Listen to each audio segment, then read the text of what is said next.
Good afternoon, everyone. Nyia Harris here for Power 104.7. You're listening to my show. You already know, Open Book with Nyia Harris. I am so delighted for my guest today, and we'll get to him in just a moment. But thanks again for tuning in to Power 104.7, your home for hip hop and R&B. Now, let me tell you something. This topic today is so good. We're not even going to do our normal thing where we talk about like pop culture and world events or whatnot. We're just going to dive right into it. So my guest today, Dr. Stefano Sinacrope. Fantastic. Did I say it right? Beautiful. Did I? Yay! So Dr. Stefano, I'm just going to call him Dr. Stefano. You're okay with that, right? Perfect. Yep. That's my handle on Instagram. Love Dr. it. Stefano MD. I will be following you after this. So Dr. Stefano is the owner of Hypercharge Health, which was founded by Dr. Stefano as a solution to help his patients who are slipping through the cracks of traditional healthcare systems. With nearly 2 decades of experience, he used his expertise and thousands of medical studies to develop a selection of treatment offerings that are data-driven solutions for patients with common health problems. Emphasis on the common health problems. Okay, so let's just dive right into it. Let's do it. Okay, so high blood pressure. Yes. Diabetes. Bingo. High cholesterol. Mm-hmm. My knee hurts. Everything. I'm depressed. Sounds like everyone.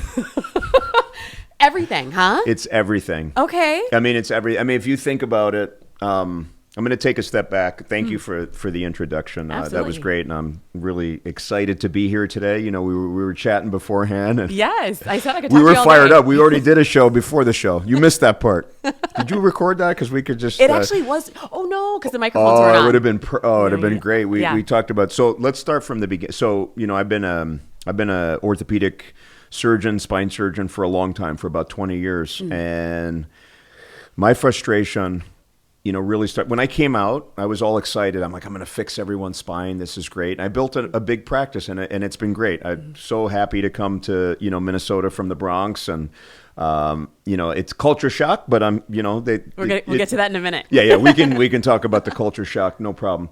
But anyway, got here, was excited, wanted to be the best spine surgeon I can, and really started building the practice. Eventually took over the practice as the president and CEO, and that's Midwest Spine and Brain. Mm-hmm. But the thing that was gnawing at me was I started seeing patients over the years, and people were getting sicker and sicker. Mm-hmm. And it's not like listen, my patients, a lot of them, they doctor all the time, right? You go into their electronic medical record, and they've got every diagnosis known to man. They're on every medication. So they're around doctors. It's not like they're around doctors, but my question, I ask basic questions. I'm just a kid from the Bronx. Here's a basic question. You're on all this stuff. Why are you getting worse? I thought we were supposed to be treating you. You're getting worse.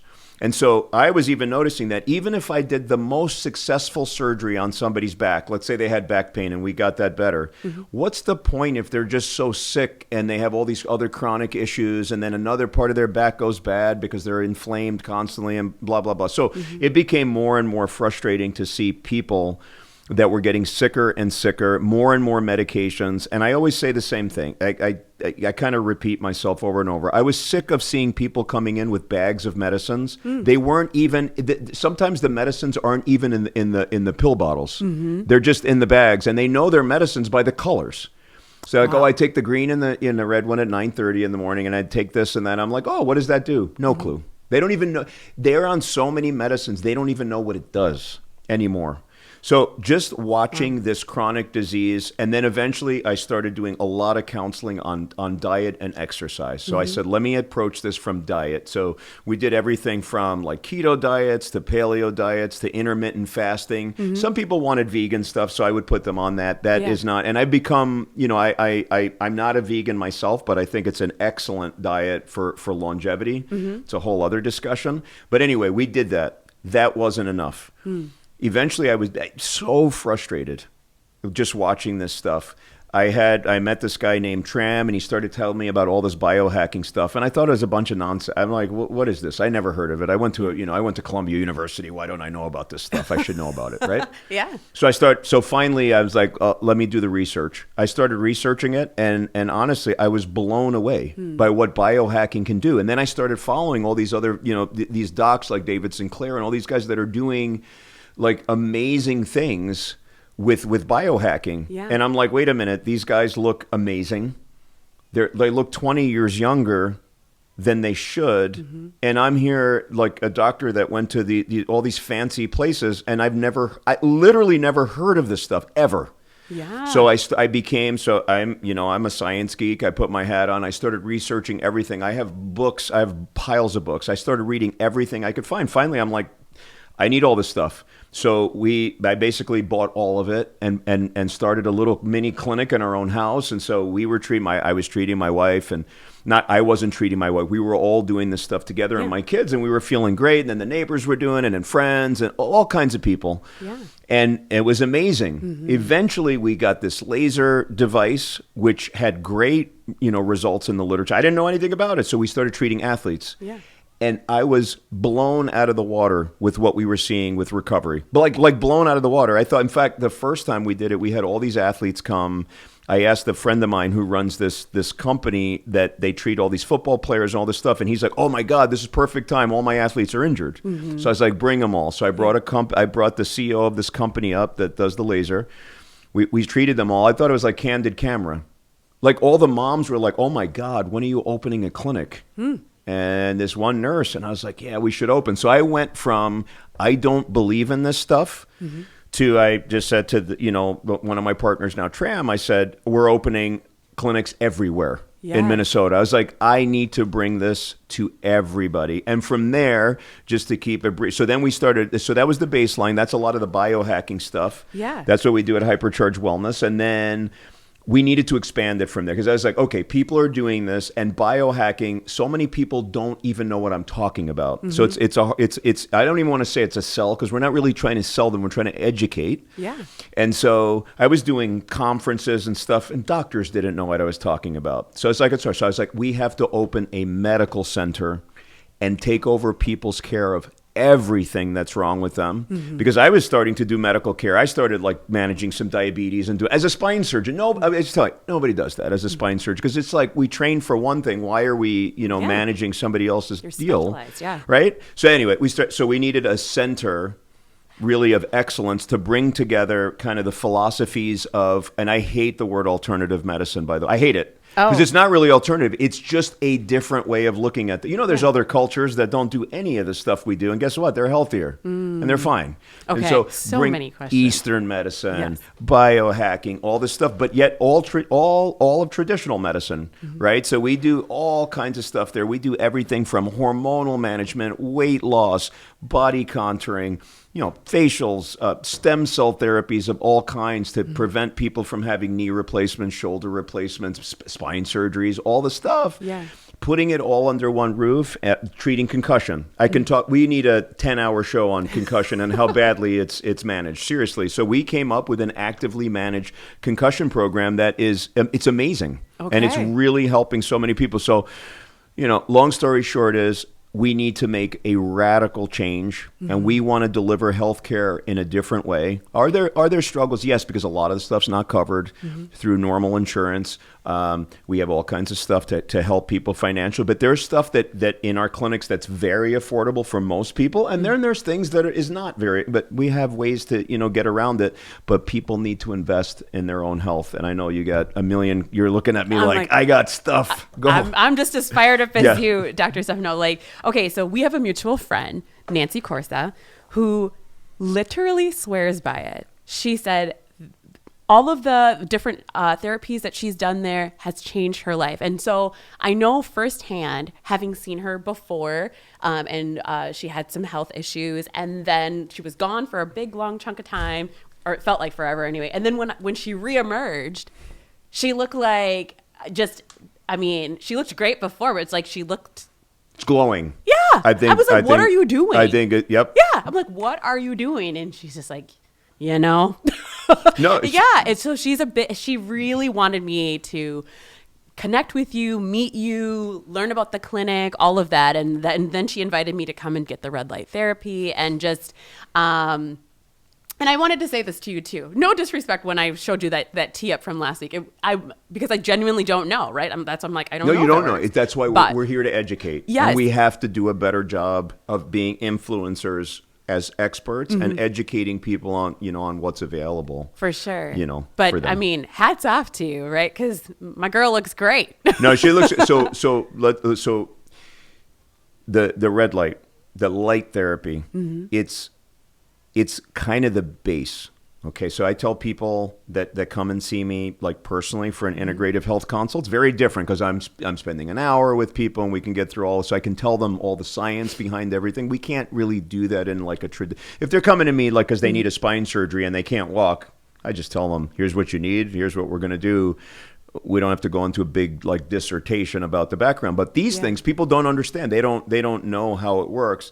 So these light therapies are amazing because they can actually stimulate your body to heal. And it's unbelievable. So red light it's very much known in the spa world because for skin, it's like amazing. People literally look like they're glowing, like people get their red light masks and stuff like that. But outside of that, if you put people in these powerful light beds, which can deliver like a massive amount of light. Like compared to a panel you can buy on Amazon, you're talking orders of magnitude, 1,000 times more, crazy amounts of light.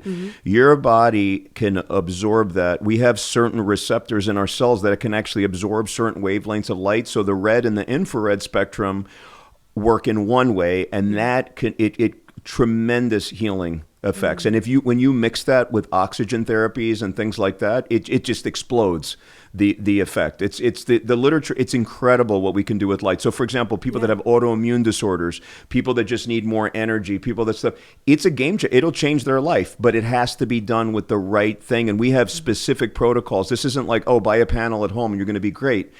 That's not the way it works. These are medical grade things. Now you have green light, which you haven't experienced yet. I asked you about that before. Amazing. I just had a patient that I saw earlier today and just said, like, literally they're obsessed with the green light. They're like, that changed my life. You know how that works? It does two things. One, it's absorbed in your eyes and in the receptors in the retina. Okay. And those actually stimulate your brain to stimulate stuff that produces your own body's natural endorphins, though those are called enkephalins for those of you listening at home. But anyway, these things, I mean, it's amazing because it absolutely stimulates you to have, like, you feel good, like you feel like, so it's part of our pain management program. So we do all this green light therapy, okay? It also is absorbed in your blood cells. So people that have things like anemia or they have any issues, and you just feel like it supercharges your blood, we like to say. So now we're combining, and the cool thing about green light, and this is, the work is early, but we're doing a lot of it in our clinic. It's antiviral and antibacterial. Okay, a lot of this is it's anecdotal. There's not a lot of studies. We talked about why there's not a lot of funding for this stuff because the companies can't make millions of dollars, so they don't fund it. Yeah. But green light's antiviral, so we use green light in a lot of our we call them post-infectious protocols. So people that have had COVID. So red light's amazing for COVID, but green helps. But like in Lyme's disease and other things, green light is extremely powerful. We have like an entire Lyme's disease protocol, and some people have gone to like 10. Lyme's is brutal for people that have Lyme's. They can't get over it. Our protocols have helped some people that honestly have traveled all over the country looking for help, because those people, like, it drives them crazy. They can't function. Yeah.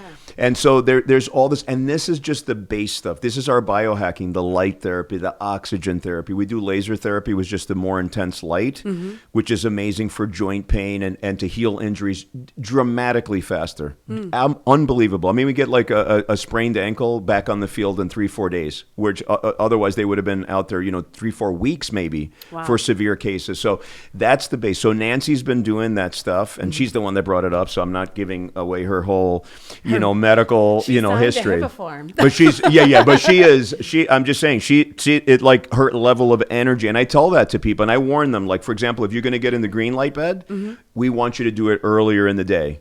Okay. I had the physician that did it, and he didn't know. So he did it like at 4:00 at night. And he said at 2:00 in the morning, he's like writing, like poems and stuff like that. He didn't know what to do with himself. He had so much energy. I said, I should have warned you. Sorry. I didn't tell you about that part of it. It's unbelievable. I'm so intrigued. I'm so intrigued. Okay. So many questions, Dr. Stefano. Okay. So for folks who are listening right now that are with us live, like, what if they're like, Okay. Like, well, why haven't I heard of this before? And I know you said the studies, like that, you have the Yep. paid studies and things like that. But like, what do you say to like just the skeptical average Joe listening right now? I think, bingo, you hit it right on. So the first thing I tell everyone, and it's part of like my talks, I give talks on light therapy and regenerative medicine, all this stuff. The first thing is, I was you 3 years ago. I just let you know, I was you. So I was as skeptical as can be, right? I'm telling you, we get these fancy degrees, we get all this stuff, and we think we know everything. So we get stuck in these like professional silos, and then these things come, and we're like, oh my God, another scam and this and that. And then we're not open to it. So I was the biggest skeptic, and now I'm the biggest proponent. I have seen people go from complete wrecks. And we like taking on the sickest people. People that feel the worst is the best. I tell doctors that refer, all those patients that when you see them on your schedule, you want to literally quit medicine, send them to us. That's who we want to be treating. We can help them. Okay. We can help them. But anyway, the reason that it's not known is, number one, it's like when you go to the vitamin section at CVS. I mean, there's 10 million choices. Yeah. Right? So there's all these choices. To be honest with you, only 10% of that stuff's going to do anything. 90% is nothing. And so you get lost in this sea of things. And so when you hear something that you haven't heard before, you automatically assume that it's just another, quick scam, or somebody's trying to make money, or some company's trying to sell you something, which is the way I thought, I'll be honest with you. But these are like becoming intensely, research stuff. There isn't money for a lot of the research. So I work directly with some of the docs over at the Harvard Institute. They actually have an institute for light therapy, okay? And there's a guy, his name is Dr. Paolo Casano. He's amazing. And so we collaborate, and we talk about stuff, and he's frustrated, and he shared it he was on my podcast. He shared his frustration, and he talked about, he's like, so they do a lot with psychiatry and brain diseases with light therapy, which is amazing. So for concussion, early Alzheimer's, Parkinson's, light therapy is incredible. Okay, if you're out there and you're listening and you have a family member that has early dementia and things like that, please look into these things as a low cost solution. Seriously, not a solution, but it can make them better. Yeah. Anyway, they have all these great preliminary studies that they're doing. Strong data, like unbelievable. Then they go to the NIH to get funding, and their project gets denied. Why? Because there's no backing with other things. Big pharma is not behind these things. It's not good for big pharma. Like for example, Nancy's protocol, she's taking money out of the pocket of big pharma. End of story, period, right? Because she's not going and getting all these meds if she doesn't feel good. Yeah. Period. So it is frustrating. So he's like, I go out and we submit amazing preliminary data, and they get nothing. The NIH is like, oh, we're not funding that. Sorry, it's not strong enough. Meanwhile, his colleagues, other doctors that are trying to get drugs or devices funded, they could have the tiniest amount, like a little glimmer of hope. Those things get funded, no problem. Why? Because there's money behind that. Because if you invent a pharmaceutical, even if it has a little bit of benefit around the margin, that company can make billions of dollars, not millions, billions of dollars. So I'll give you an example. So we have light therapy on one hand. Again, this isn't medical advice.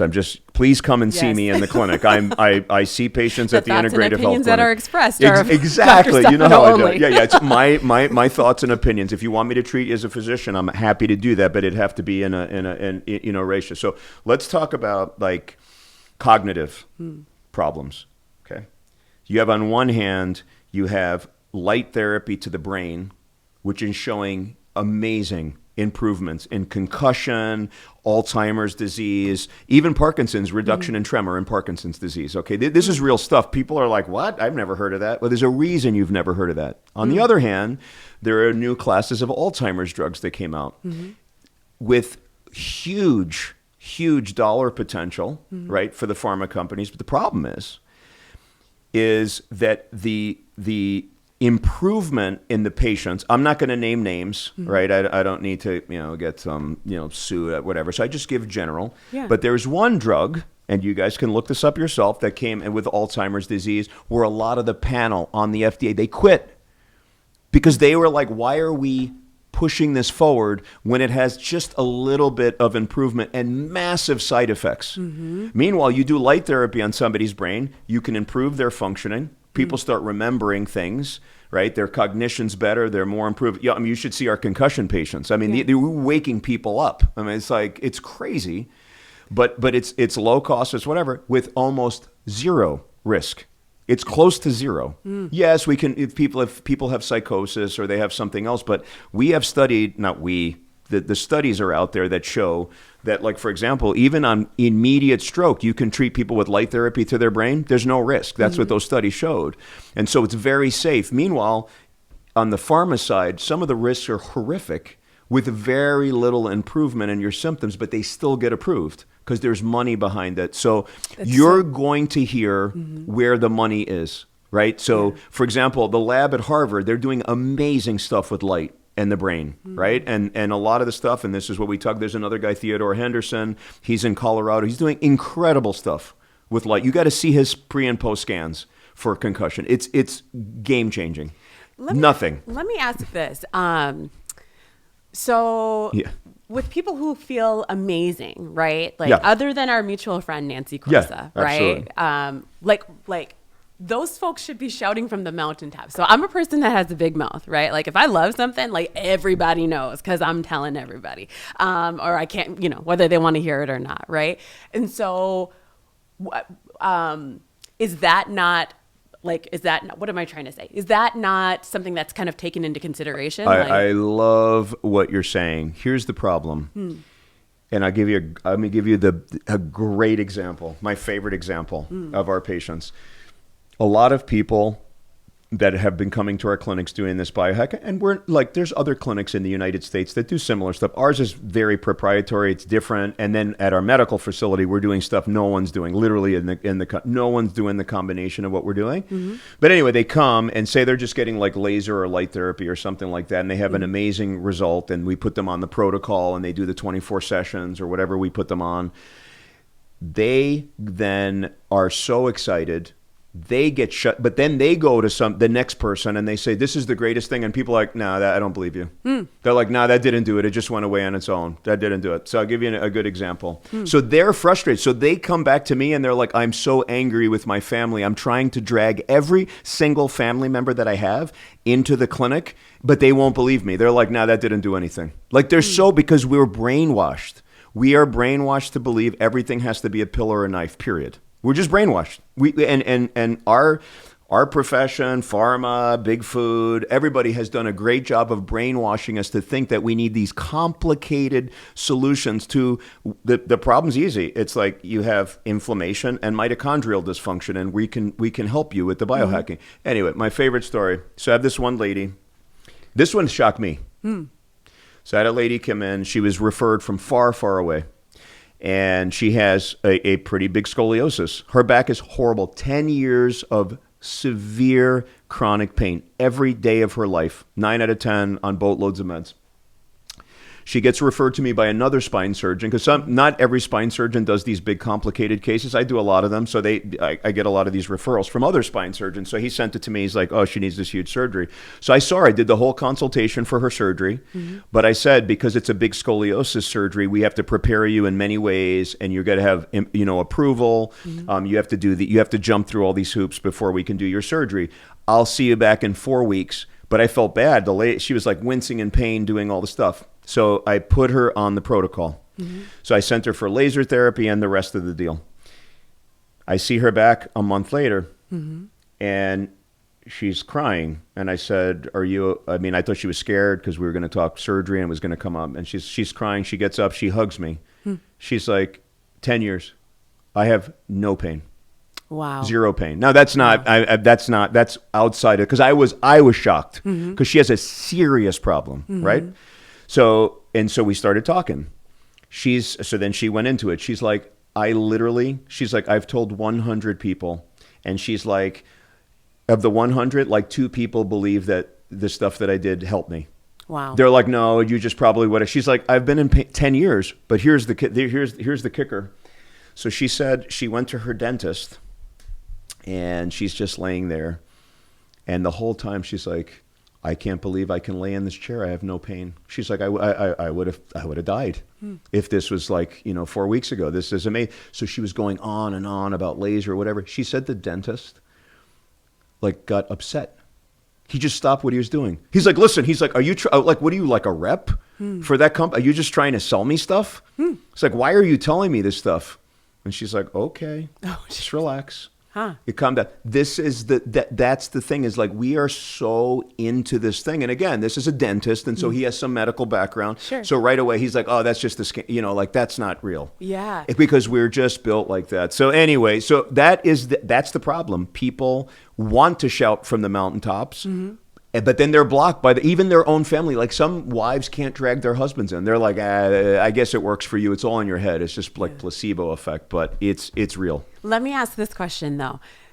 Why not, when you see sometimes people like document the process, right? Like, hey, I'm going to start this weight loss journey. Let me document the process. So you've got like video evidence of it happening. Wait, don't answer that. Don't answer that. If you enjoyed this episode, you can check it out in a couple days on my YouTube channel, Open Book with Nyia Harris. It has been my absolute pleasure to be with you for this live portion, but this is a topic. Let me tell you, this is a topic that like we can't get enough of, right? There are so many different ailments that people suffer from, and they don't have to suffer. And so, again, thoughts and opinions are all from Dr. Stefano here and not of Power 104.7. But this is a topic that I think you definitely want to tune into. So I thank you, Dr. Stefano, for being here for the live portion. We'll continue on in just a moment. And my guest next week, I know you're wondering, my guest next week is John Barry. So if you know that name, or if it sounds familiar, he is actually the in-arena host for the Minnesota Timberwolves and the Minnesota Lynx.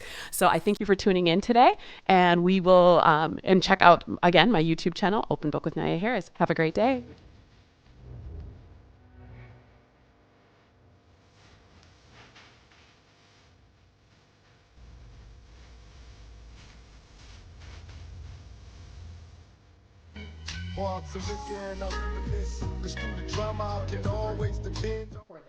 I mean, okay, hard. Oh, it's a hard stop? Okay. Okay, we are back. Dr. Stefano and I can't stop talking to each other. Like, seriously, this topic, it's so good. Okay, so we're in podcast. Let me double check really quick. Yes, we are. Okay, we're in podcast mode now. I left with a cliffhanger here. So my question to you was, well, what about just the folks who have gone through it and just document the process, like, using their phone or whatever, right? And say, this is what I looked like before, and this is how I look now. Why not? Why isn't that sufficient? Absolutely. I think that people learning from their peers, that's, you see, what are they doing? I want to know what they're doing. So we're doing a lot more of trying to get more testimonials and following them kind of before and after. We certainly do that for our body contouring patients, because that's just part of the thing. We take before and after pictures. Otherwise, we don't know that, we're making them much better. So we have to document all that stuff. But as far as documenting their journeys, absolutely. And so even now, because first of all, we had to refine our protocols, and it took us a couple of years to really get them down. I mean, we have protocol book, like anything you come in for. If you have an autoimmune disease, we have a protocol book. It's this thick book, and it says session 1, you do this, and then you do this. And this was really, I don't want to call it like necessarily trial and error, but we had to see, how much green light is too much, how much red light is too much, how much laser is too much, how much oxygen is when do you do oxygen first, and then you do this. So we've gotten it down now to like a real hard. So now we've seen enough patients with almost all these different conditions, like so many autoimmune disorders. We've seen Sjogren's disease, rheumatoid arthritis, all these people. So we have this, this protocol really locked down. So now I kind of know generally if people are what protocol to put people on and where they're going to do, and we can switch them and titrate it. It's not like hard and fast. But now I'm telling people when they come in, I actually ask them, like for example, my concussion patients. I see a lot of concussion patients at the Integrative Health Clinic in Edina, and I just tell them, hey, we want to document your journey. So I'll ask them questions, we'll video it, and then we're going to follow them along the way, because we know what we've seen. Like honestly, people that they don't even want to leave their house because they have brain fog and they can't think. They have trouble, reading. I don't know if you know anyone that's had like a serious concussion. It's the real deal. I mean, it ruins your life. And then they have these treatments. All of a sudden, they can read better. They can focus on their kids. They can, they're better at their jobs. They're doing all that, and they're excited. They want to talk about it. But it is better to have it before and after because you could just see even their facial expressions, change. Some of this, I gave an example. I told you I did a TED Talk, and so the featured guy was this 60-year-old guy, and he fell off of a UPS driver, and he hit his head, and it ruined his life. Oof. It ruined his life. So he comes in, and he did need spine surgery, but I said, your concussion is so bad, we got to treat that first. He had no idea, that I treated concussion, so I sent him over to the other clinic, and we did his concussion thing. The guy could hardly talk. He was slurring his words. He was crying the whole bit. This is a 60-year-old man. This isn't like... this is the last person you would expect to be because you get tearful and labile and all this stuff when you have concussion. Anyway, we treated him. You got to see this guy he made the entire staff cry, and I talked about that at my TED Talk. He cried. He was like, "This is the first time I've been able to talk normal for 9 months since his injury." Wow. So I wish I had, you're absolutely right. I wish I had recorded him, gotten his permission and said, "Hey, can I record you talking right now?" He's like slurring and stopping. He was forgetting half the things he was saying. He was that guy after a month was a different human being. You have no idea that he ever had an injury. It was amazing. Wow. I'm not saying everyone's like that, Yeah. but if you look at like, for example, the guy who's become a friend of mine, I had him on my podcast. His name is Dr. Theodore Henderson. He does a lot of this light therapy. In fact, we use his protocol. The stuff he documents, he has like police officers that they could almost not leave their house after their injuries, and they're fine after these treatments. And no one knows about this. The incidence of, like, for example, in police officers, very high of concussions. Is it really? Yeah, it's very high. There was one, I forgot the study, I don't want to quote it. It was one of the precincts in like Toronto or something like that in Canada where like 39% or something like that of all the officers have had a concussion during their duty. But yet they don't have any of these therapies available to them. The normal people, when they have a concussion, they just say, "Hey, go rest, be in a dark room, right? Wear blue light glasses," or they do some therapies and stuff like that. We have an active management program where we use light therapy. We use this NeuroSuit 20, which stimulates your muscles, which heals the brain. Oxygen therapy, which is very well. Oxygen therapy has been known to heal the brain for a long, long time, and yet people don't do it. So whether at hyperbaric oxygen or what we do is, which exercise them under a little bit of oxygen.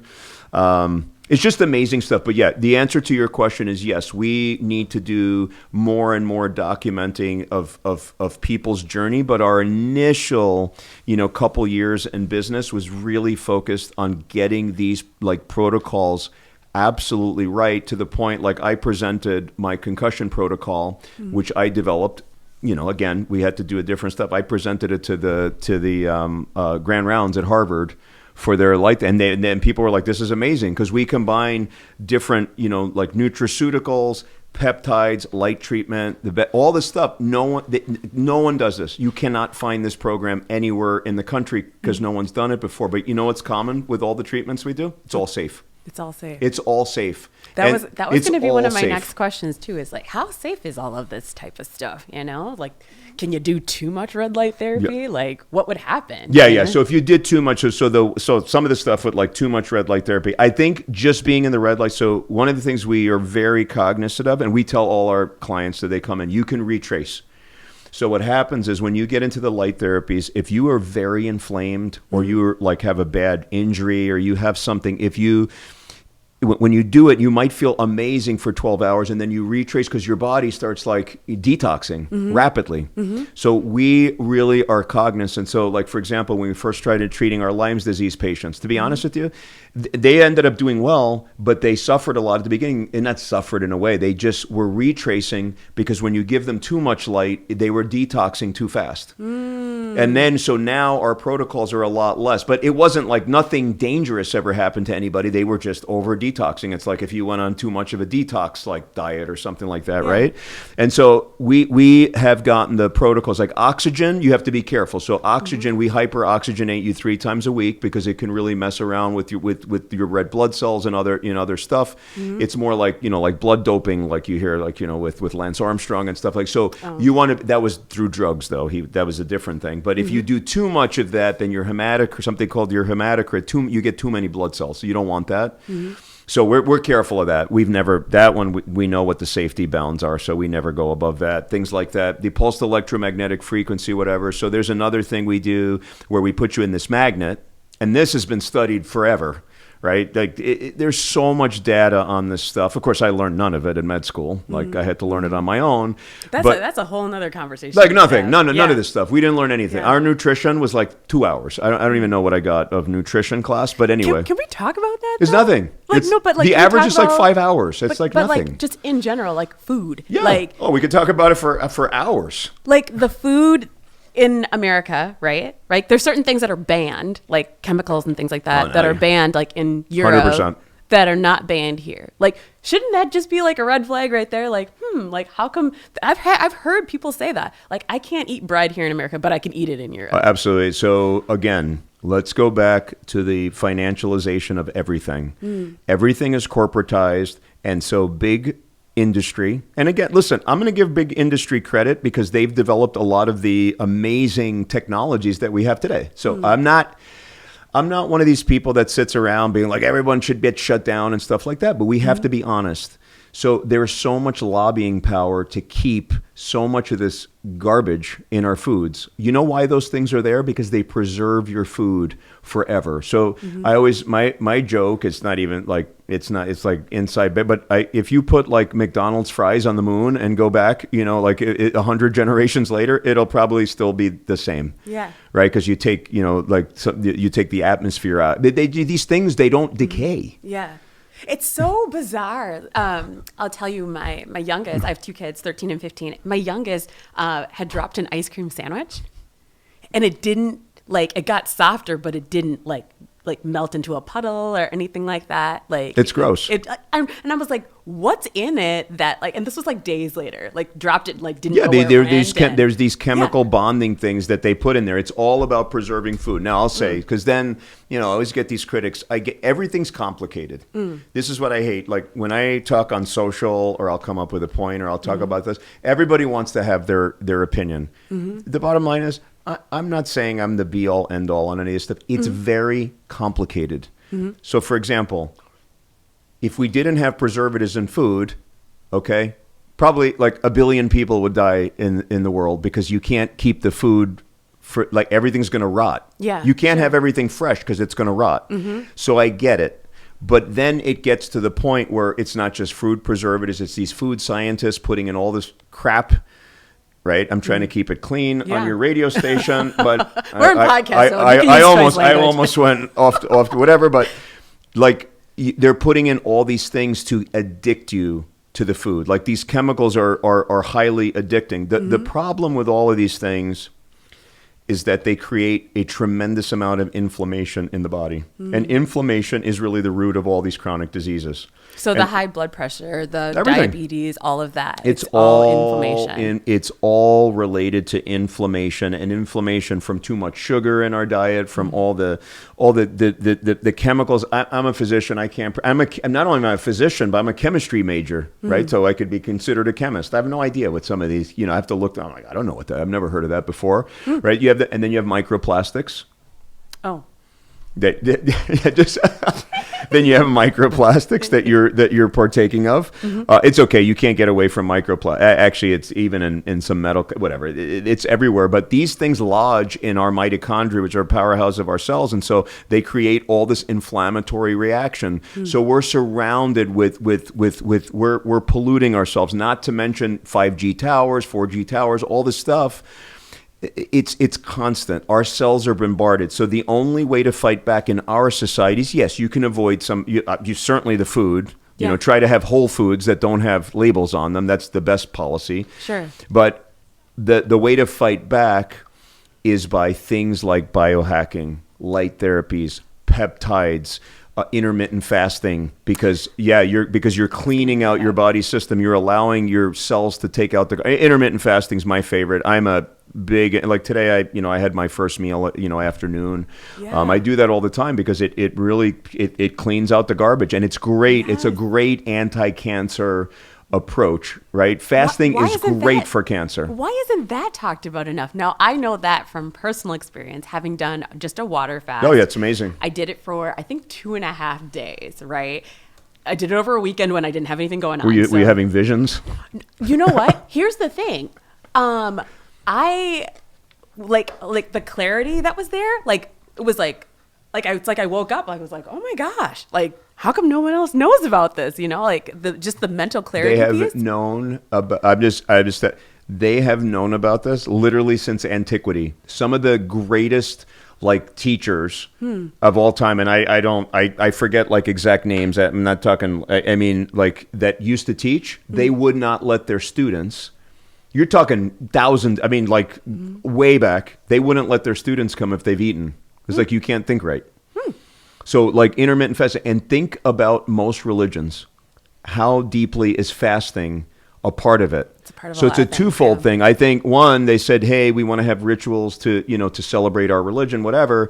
But also, they were like, "You know what? This is really healthy, Yeah. and I'm feeling really good when I fast." Because I could tell you, like around like Ramadan time, when they're people are fasting all the time, they feel better. Yes. They talk about it all the time. I mean, Yes. fasting is amazing. And then when you go back and when you do start to eat, like it's like your taste buds are like, I don't know, on 10 or something. It's like everything. I remember eating some strawberries and I'm like, oh my God. No, you eat a grapefruit, you're like, this is amazing. Oh Yeah, my like, God, this yeah. is put on the planet, for. But the way, I want to say a quick thing because I'm a huge proponent of intermittent fasting. The problem with eating all the time, so we call it being in the fed state. Okay, so when you're in the fed state, you are putting food in, right? And you're producing glucose and all this other stuff. We don't have to go through the whole process of stuff, but just think of it this way.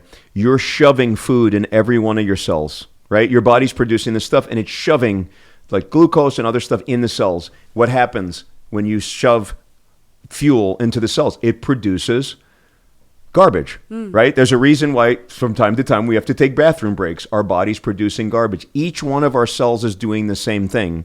If you're constantly in the fed state, your body cannot throw out the garbage. And so you keep stuffing those cells over and over and over, right? So they're trying to get the garbage out, right? It's just feel like if you're full, just think about it. You're going to keep eating and eating and your stomach, you're getting sicker and sicker. That's what you're doing to your cells.